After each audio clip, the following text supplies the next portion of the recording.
नमस्कार, स्वागत है आप सभी का आज के और एक महत्वपूर्ण वीडियो में। आज के इस वीडियो में हम लोग बात करेंगे UGC NTA net JRF Hindi की।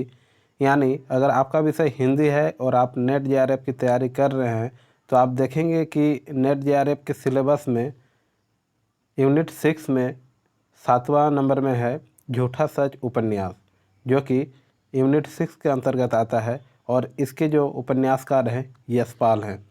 तो जानते हैं विस्तार पूर्वक हम लोग झूठा सच उपन्यास को। झूठा सच उपन्यास, इसकी पृष्ठभूमि की अगर बात किया जाए, सबसे पहले तो झूठा सच उपन्यास जो है इसके उपन्यासकार हैं यशपाल। पृष्ठभूमि की अगर बात किया जाए तो झूठा सच उपन्यास विभाजन की त्रासदी का चित्रण करता है। मानवीय जीवन की त्रासदी का प्रत्यक्ष दर्शन है। झूठा सच उपन्यास सामाजिक राजनीतिक पृष्ठभूमि पर लिखा गया है। उपन्यास में यशपाल ने सन 1942 से 1957 ईस्वी तक, अर्थात देश विभाजन से पहले और उसके बाद के उतार चढ़ाव को दिखाया है। कब से कब तक? 1942 से 1957 ईस्वी तक के। ठीक है, आगे बात करेंगे इसके कथासार पर। क्या कहना चाहता है ये उपन्यास, इस पर हम लोग बात करेंगे।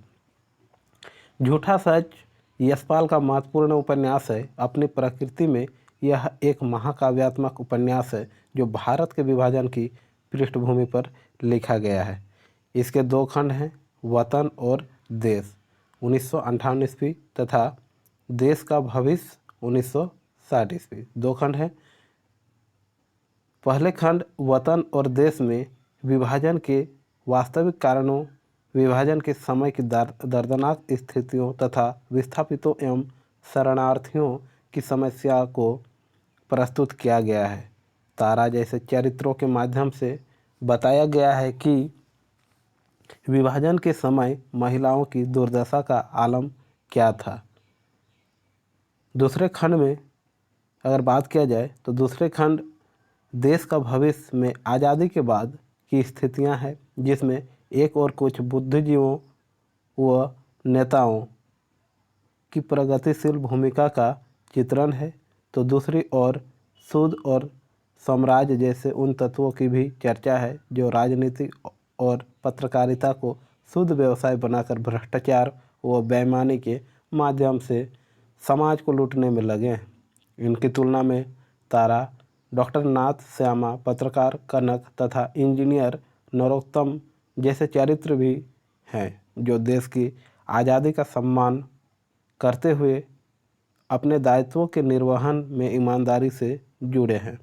बात करें आगे तो विभाजन से पूर्व मध्ययुगीन जीवन, वहाँ के जन समाज का मानसिक गठन राजनीतिज्ञों के दांव पेच, सांप्रदायिक स्वार्थों के कारण हिंदुओं मुसलमानों के बीच बढ़ती खाई, देश का विभाजन, सांप्रदायिक दंगों, लूट खसोट, रक्तपात, लाखों व्यक्तियों का विस्थापित होना, उनकी जिजीविका और संघर्ष, कांग्रेस का शासन, स्वतंत्र प्राप्ति के बाद का सामाजिक जीवन, विविध क्षेत्रों में चलने वाली धांधली, उच्च वर्ग की स्वार्थपरता, मध्य वर्ग की कुंठा, निम्न वर्ग की निराशा, जनता की जागरूकता आदि, यह सब कुछ झूठा सच में साकार हो गया है। किसमें? झूठा सच में क्या हो गया है? साकार हो गया है। आगे अगर बात करें, झूठा सच में यशपाल ने देश विभाजन के लिए मूल रूप से अंग्रेजों को उत्तरदायित्व ठहराया। किसे? अंग्रेजों को, जो कि उनके अनुसार अंग्रेजों ने ही अपनी सत्ता के लिए हिंदू मुसलमानों में फूट डाली। झूठा सच में यशपाल ने देश विभाजन को आर्थिक संदर्भों में भी देखा है। लेखक की दृष्टि में यह पहलू सर्वाधिक महत्वपूर्ण है। देश विभाजन के मूल में आर्थिक कारणों की खोज करते हुए वे इस निष्कर्ष पर पहुंचते हैं कि संपूर्ण पंजाब में हिंदू अमीर थे, ऊंचे पद पर थे, अल्पसंख्यक होने के बावजूद भी आर्थिक, सामाजिक और कुछ सीमा तक राजनीतिक सत्ता उन्हीं के हाथों में थी। लेखक का मंतव्य यह है कि विभाजन की त्रासदी का शिकार सामान्य लोग ही हुए, उच्च वर्ग के लोग नहीं। आगे अगर बात करें पात्रों की, तो झूठा सच जो उपन्यास है उसमें अगर पात्रों की बात किया जाए तो मुख्य पात्र के रूप में मध्यवर्गीय किंतु प्रगतिशील सोच रखने वाली आम लड़की तारा ही विभाजन की त्रासदी सबसे ज़्यादा झेलती है। कौन? मुख्य पात्र के रूप में तारा। फिर अगले पात्र की बात करें जयदेव पुरी, जो कि मध्य वर्ग का प्रतिनिधि पात्र विभाजन के कारण परिवार से अलगाव, आगे चलकर प्रगति करते हुए एक पत्र का संपादक, फिर विधायक व कई कमेटियों का मेंबर बनता है। आगे अगर बात करें कनक की, तो कनक जो है संपन्न परिवार की प्रगतिशील सोच रखने वाली लड़की, जयदेव से प्रेम, विवाह, फिर संबंध विच्छेद। अगर इनके गौण पात्र की अगर बात किया जाए, ये थे 3 मुख्य पात्र। गौण पात्र की अगर बात किया जाए तो गौण पात्र में असद, जो कि लाहौर के कमरेड युवा कम्युनिस्ट पार्टी के युवा। दूसरे है शीला, जो कि राम जेवा की पुत्री। और तीसरा है डॉक्टर प्राणनाथ, जो कि अर्थशास्त्र के प्रोफेसर। चौथा है समराज, आवारा युवक जिसका तारा से विवाह होता है। फिर है पंडित गिरिधारी लाल, नया हिंद पब्लिकेशन के मालिक कनक के पिता। और महेंद्र नैयर हैं, जो कि वकील के रूप में हैं। इसके अलावे और बात करते हैं करमचंद कशिश हैं, जो कि पैरोकार पत्रिका के संपादक संचालक हैं।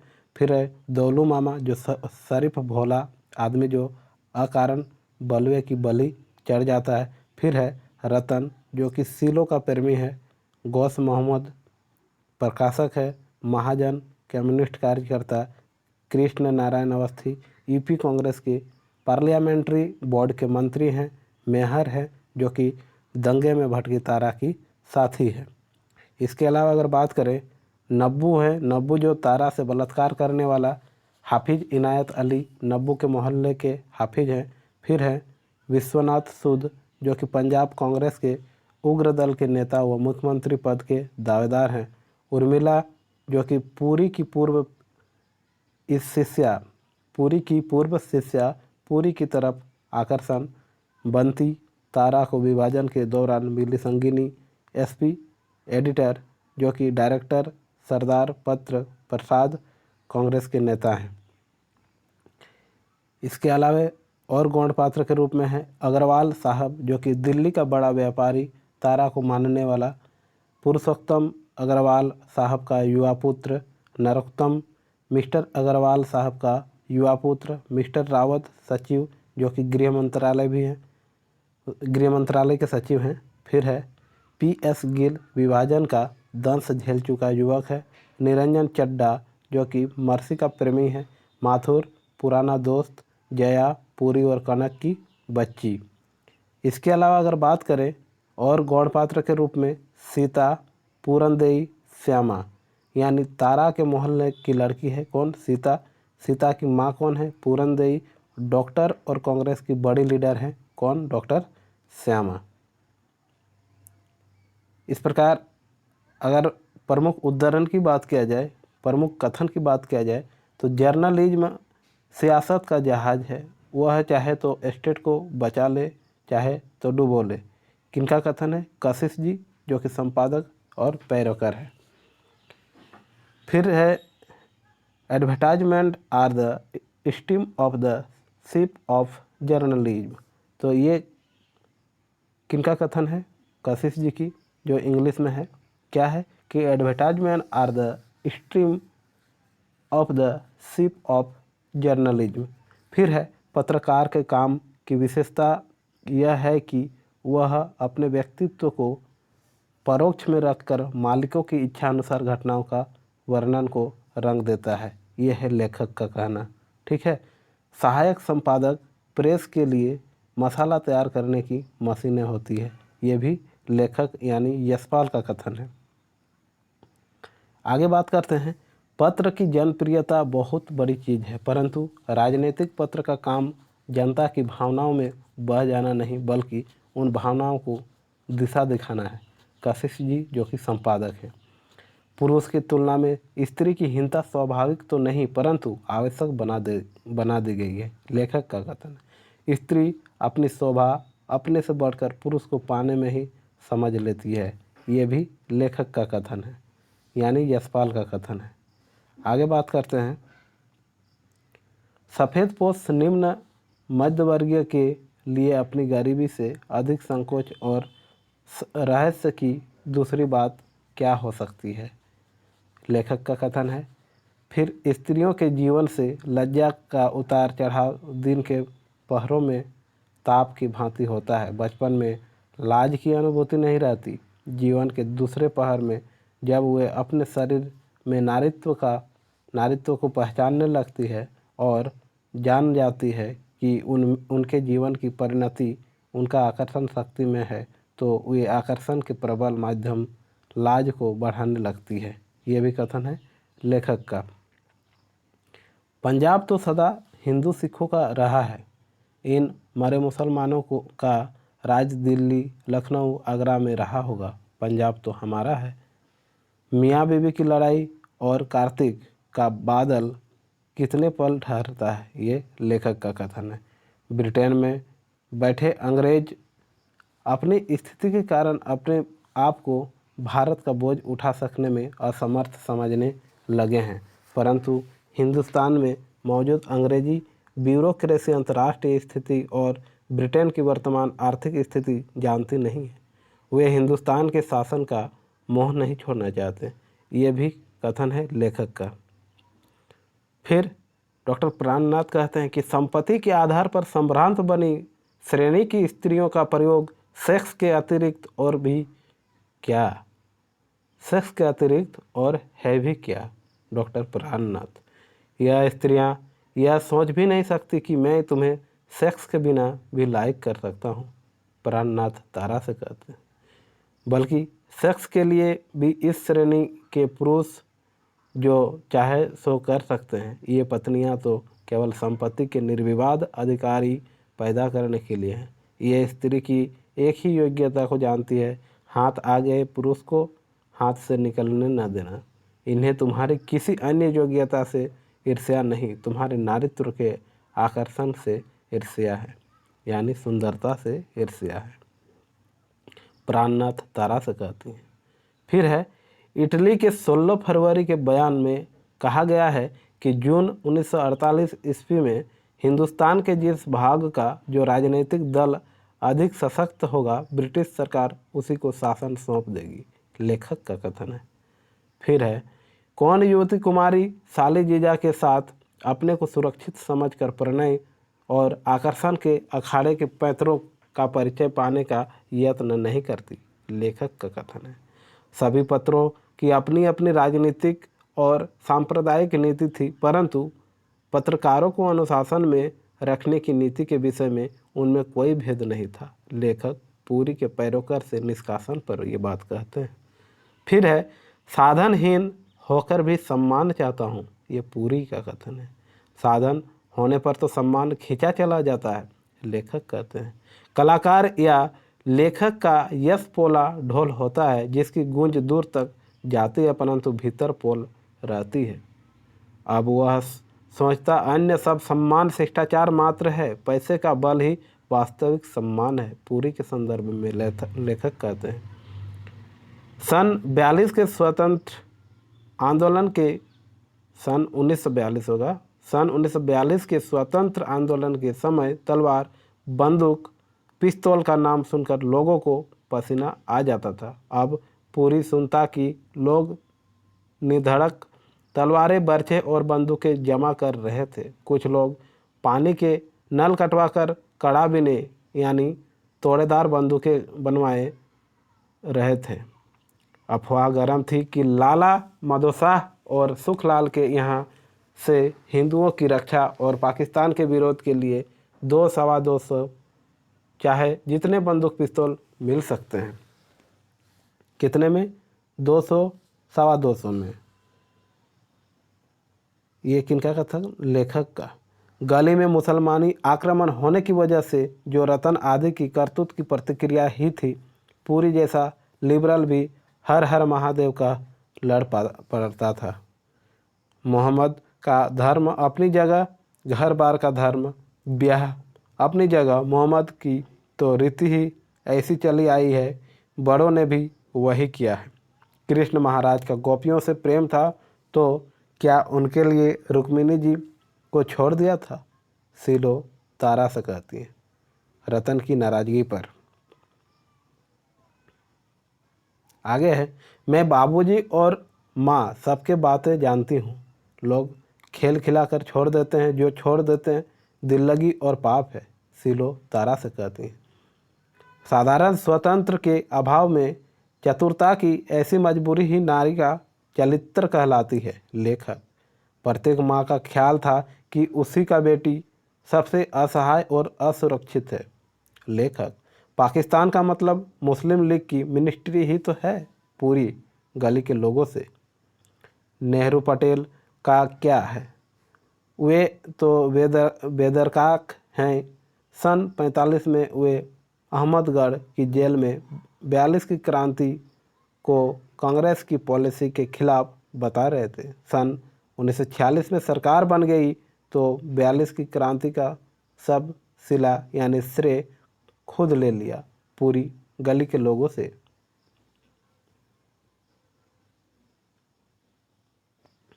इस प्रकार ये जो कथन है सब महत्वपूर्ण है। इसके अलावा अगर बात करते हैं महत्वपूर्ण कथन की तो देखेंगे आप कि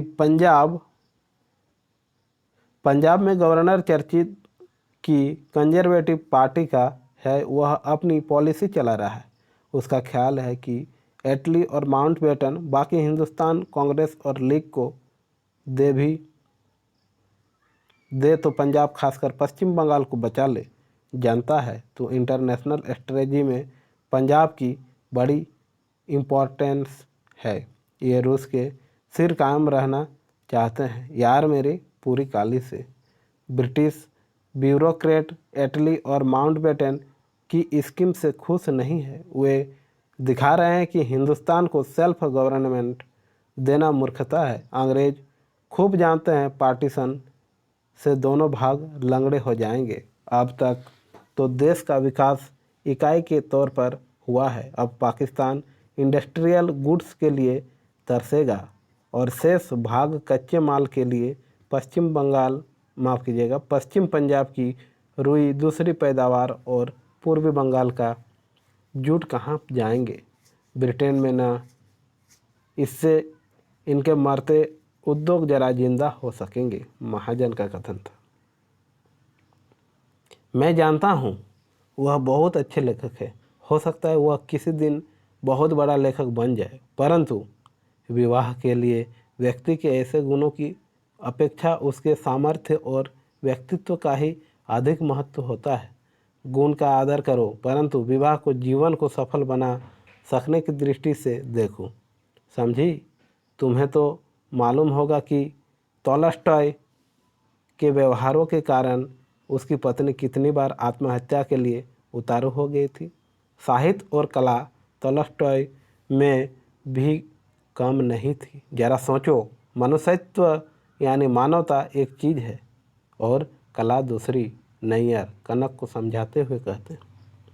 फिर है, वे तो लड़के लड़कियों के मिलने जुलने से अस्वाभाविक रुकावटें डालने से मन और मस्तिष्क के विकास पर अच्छा प्रभाव नहीं पड़ता है, लेकिन एक आयु में जब भावुकता प्रधान रहती है तो जरा गंभीरता से और संयम से चलना चाहिए। पंडित गिरधारी लाल।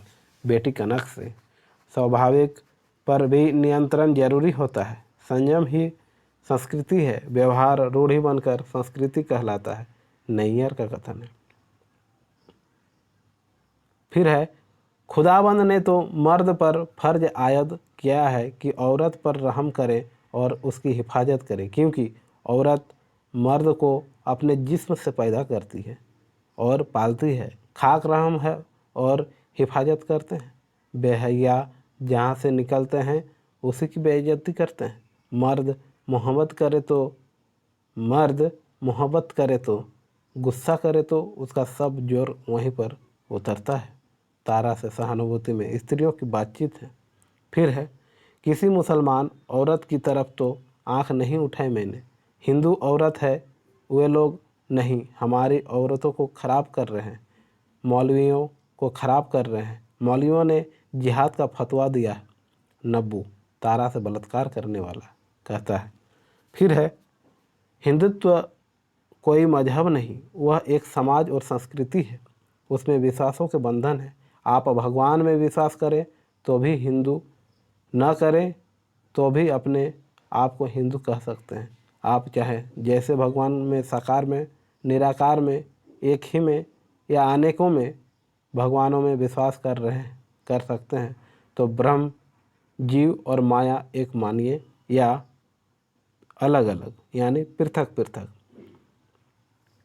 पुनर्जन्म को भी मानने न मानने की स्वतंत्रता है, व्यवहार की नहीं।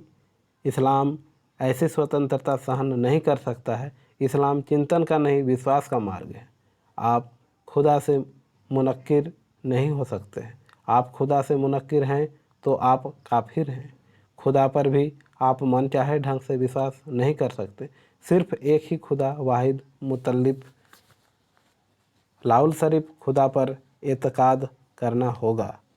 यहीं तक हद नहीं है, उस खुदा का एक रसूल भी मानना होगा, और वह रसूल केवल मोहम्मद साहब को मानना होगा। आप आज के विज्ञान और साइंस से खुदा के संबंध में तर्क नहीं कर सकते, क्योंकि जिस वक्त मोहम्मद साहब पर इस्लाम का इल्हाम नाजल हुआ था, यह विज्ञान मौजूद नहीं था।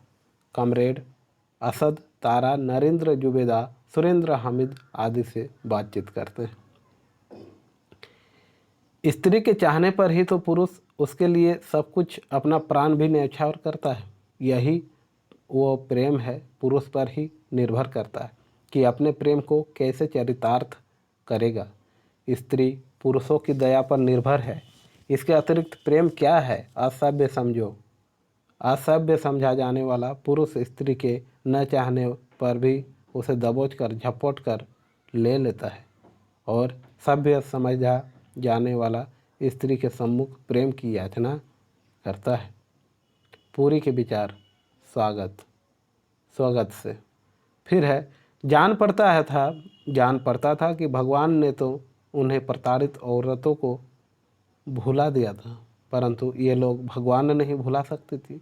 भगवान मनुष्य की जितनी अधिक चिंता करता है, उससे कहीं अधिक मनुष्य भगवान की चिंता करता है। तारा का विचार स्वागत से। हिंदू सिख लाए हैं बक्से, संदूक, नकदी, जेवर और बांड। यह लोग मुसलमान लोग मिट्टी के हुक्के, टूटी चारपाइयाँ, चूल्हे, चक्की, मुर्गियाँ लिए चल रहे हैं। यह इनकी गृहस्थी थी। जिसके पास जो कुछ होगा उसी से ममता करेगा, वही तो उठाकर ले जाएगा। तारा आदि को कैंप ले जाने वाले शरणार्थी साथी गाड़ी का सिख ड्राइवर से बातचीत करते हैं। बहन जी, सच है मुसलमानों ने हिंदुओं को लूटा है, पर हिंदू सैकड़ों वर्षों से इन लोगों को लूटने निचोड़ते चले आ रहे हैं। नहीं तो एक ही ज़मीन पर रहने वालों में अमीरी गरीबी का इतना फर्क क्यों होता था? पंजाब की सब जायदाद हिंदुओं के ही हाथों क्यों चली जाती? आगे बात करते हैं। माफ़ कीजिएगा। झूठा सच, देश का भविष्य। प्रमुख उदाहरण की अगर बात करें, झूठा सच को दो भागों में बांटा गया है। एक झूठा सच जो यशपाल का ही लिखा हुआ है, और दूसरा देश का भविष्य। देश का भविष्य पहले जो हम लोग देखें, इसे दो खंडों में विभाजित किया गया है। तो ये दूसरा खंड है, देश का भविष्य। पहला क्या था आप देखेंगे, पहला क्या था, ये तो देश का भविष्य है। और पहला था, पहले हम लोग पढ़े थे, यहाँ पर आप देख सकते हैं दो भागों में विभाजित है। वतन और देश 1958। पहला वतन और देश 1958, दूसरा देश का भविष्य। तो अभी हम लोग देखेंगे देश का भविष्य दूसरे को, जो कि 1960 में लिखी गए थे। देश का भविष्य।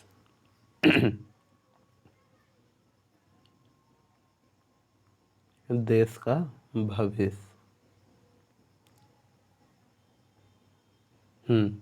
देखिए यहाँ पर प्रमुख उद्धरण, इसमें जो प्रमुख कथन है देश का भविष्य में, जो कि 1960 में लिखा गया था, और इसके भी उपन्यासकार यशपाल ही हैं, यानी उसी की दूसरी कड़ी पर हम लोग बात करते हैं। ओफ उफ अफसोस करते हैं, उफ खलकत पर क्या गुजर रही है। बच्चे रात रात भर बरसात में भीगकर निमोनिया से मर रहे हैं। लोग फसलों की आड़ में खंडहरों में ही दिन गुजार रहे हैं। लोग कब्रों की ईंट उखाड़कर दीवार बनाकर फूस की टट्टियों के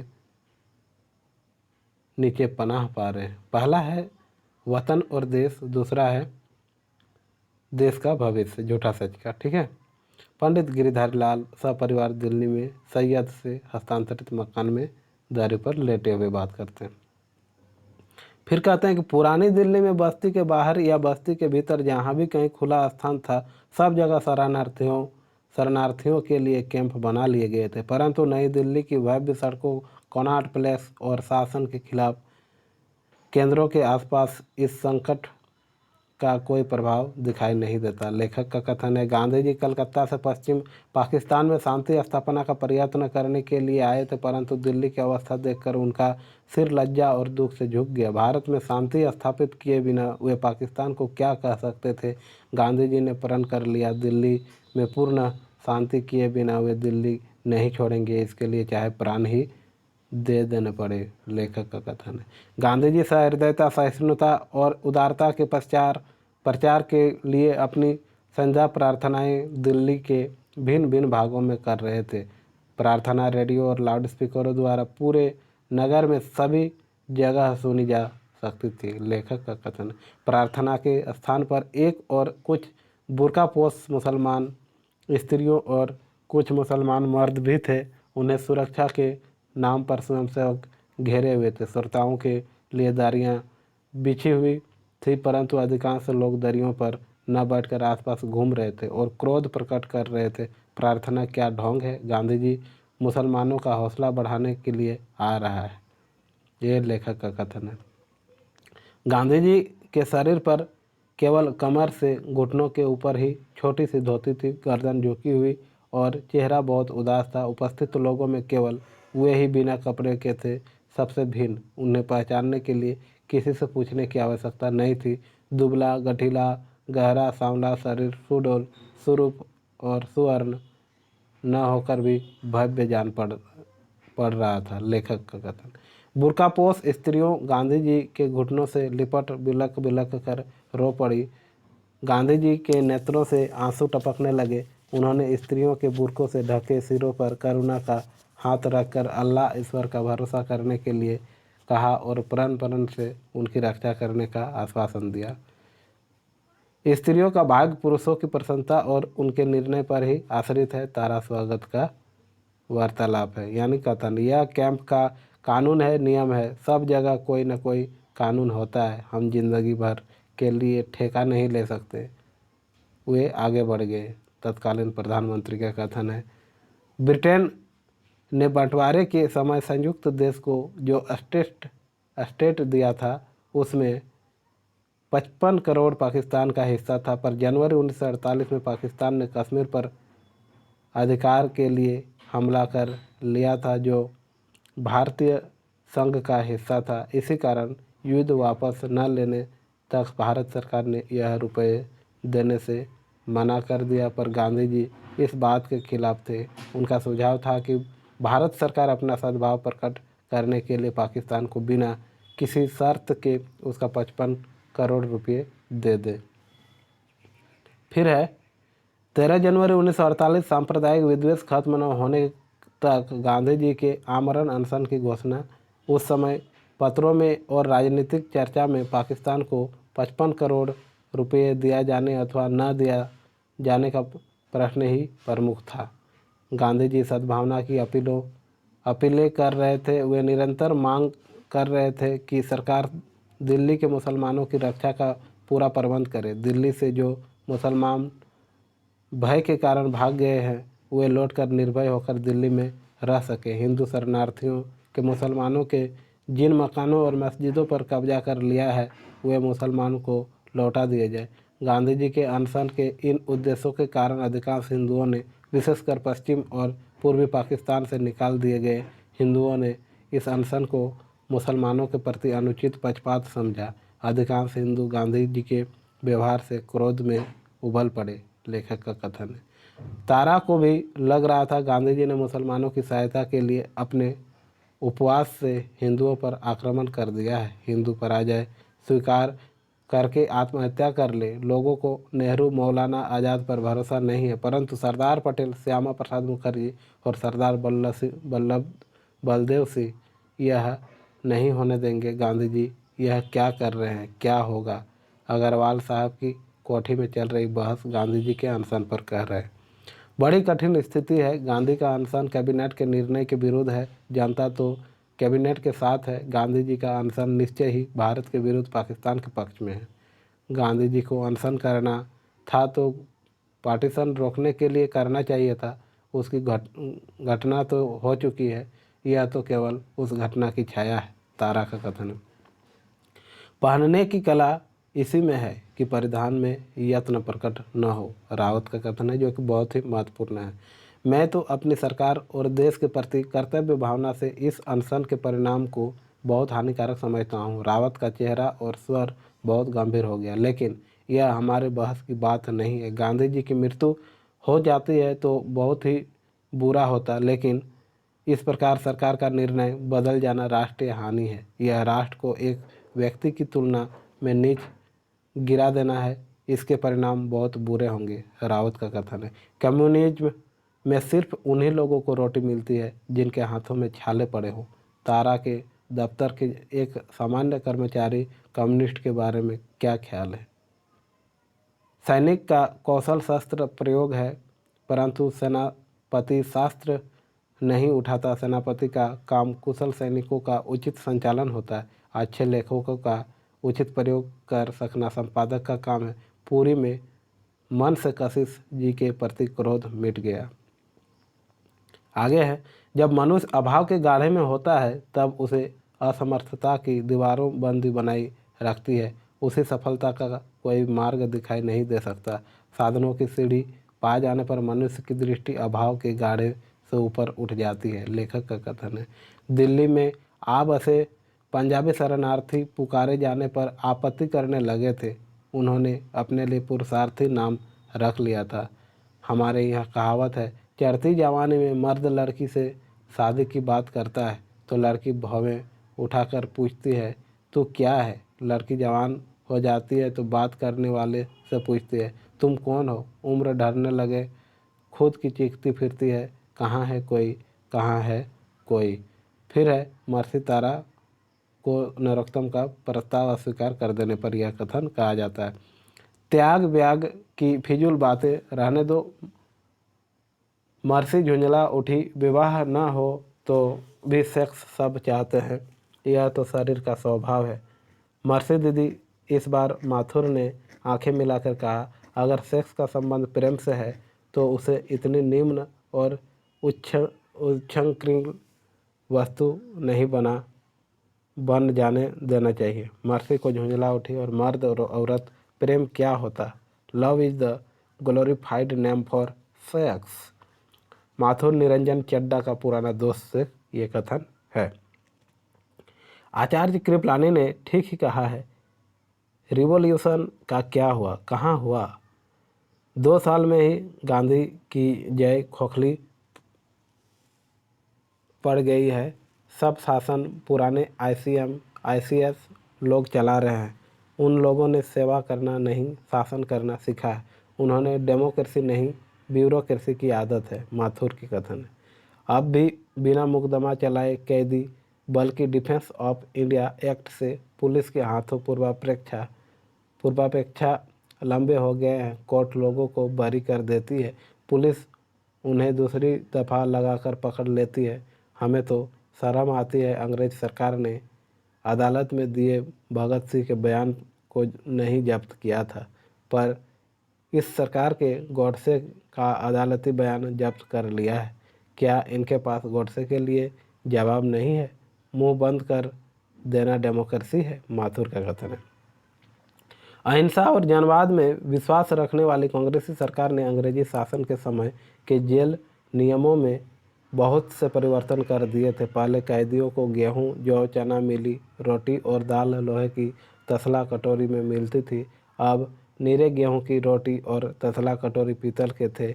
जंघा की जगह ऊंचा पैजामा था। जेल में पुलिस का दखल पहले से बहुत अधिक था। कानूनी अधिकारों की सुनवाई पहले से कम थी। लेखक: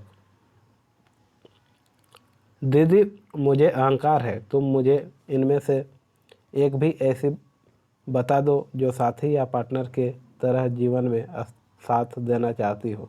वे केवल जिंदगी के लिए सपोर्ट चाहती है। भत्ता: वे किसी का व्यक्तित्व नहीं देखना चाहती, केवल आमदनी देखती है। एडवांटेज और प्रेम एक बात नहीं है। इनमें से एक को ही बता दो जो जीवन के संघर्ष का सामना करना चाहती हो। अपने ऊपर फिदा लड़कियों के बारे में नरोत्तम का तारा को तर्क है।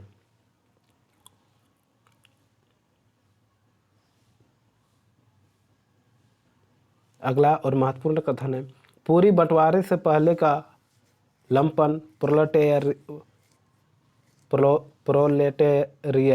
प्रोलेटेरियर गरीब, साधनहीन, निम्न वर्गीय को कहा जाता है, जो कि नहीं रहा। अब वह पेटी बुर्जुआ, कुछ पूंजी वाले उच्च मध्य वर्गीय का आय का की भांति सोचता है। अब उसे सब और अवसर की कमी और विषमता नहीं दिखाई देती है। उसे अब परिवर्तन और न्याय की नई धारणाओं की आवश्यकता नहीं जान पड़ती है। उसकी जड़ें जम रही है। अब वह उलट पुलट के विचारों से घबराता है। तुम मतभेदों को बढ़ाकर उसे चिढ़ा देती हो। अपना पारिवारिक जीवन क्यों खराब कर रही हो? गिल कनक से। डिक्टेटरशिप का क्या मतलब? क्या अब कांग्रेस की डिक्टेटरशिप नहीं है? सब सरकारें डिक्टेटर ही होती हैं। किसी भी सरकार की शक्ति और अधिकार पर केवल उस सरकार की अपनी इच्छा और निर्णय की सीमा होती है। हड़तालों को, आरएसएस को गैरकानूनी करार देना, सब कम्युनिस्टों को गिरफ्तार कर लेना, लोगों को संदेह मात्र पर गिरफ्तार कर लेना और प्रिवेटिव डिटेंशन, बिना मुकदमा चलाए कैद का कानून क्या है? कम्युनिस्टों को सरकारी नौकरी न देने का हुक्म क्या है? तुम्हारी सी फैक्ट्री में से 5000 मजदूर कम्युनिस्ट होने के संदेह में निकाल दिए गए थे।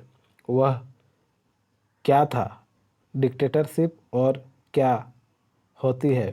प्रश्न यही है कि सरकार का दृष्टिकोण किसी श्रेणी का है। डिक्टेटरशिप चोरों की है या मेहनत करने वालों की? चड्डा पहले आम चुनाव के समय चल रही बहस में कहते हैं। यूपी के चीफ मिनिस्टर ने कहा है, जो लोग भगवान पर विश्वास नहीं करते उन्हें किस पाप से डर हो सकता है? ईश्वर विश्वास कांग्रेस और राष्ट्रीयता का लक्षण कब से हो गया? तुम्हारे आदमी भरी सभा में कहते हैं कि कम्युनिस्टों की सरकार हो गई तो स्त्रियों को सामाजिक संपत्ति बना दिया जाएगा। सदा अपने को दबाते कुचलते काम तृप्ति या स्त्री पुरुष संसर्ग के संबंध में रहना यातना नहीं है, जो विवाहितों के लिए स्वाभाविक हैं। रोकने का यत्न करते हैं, रुके रहने के यत्न में कुछ हो जाता है। तारा ने अपना विचार रखा प्यार में श्यामा क्या व्यवहार का संयम नहीं रह सकता? श्यामा फुंकार सी छोड़कर बोली, तरसना ही क्या प्यार है? प्यार क्या संतोष नहीं चाहता?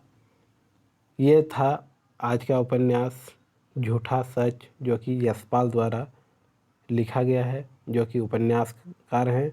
और अगले उपन्यास यानी उपन्यास संख्या 8 में हम लोग पढ़ेंगे मानस का हंस, जो कि यूजीसी नेट के सिलेबस में लगी हुई है। आपका विषय अगर हिंदी है तो आप निश्चित रूप से इसे भी पढ़ेंगे अगले वीडियो में। तो वीडियो में अंत तक बने रहने के लिए बहुत बहुत धन्यवाद। सबसे बड़ी बात है कि उपन्यास पढ़ने के लिए धैर्य की आवश्यकता होती है।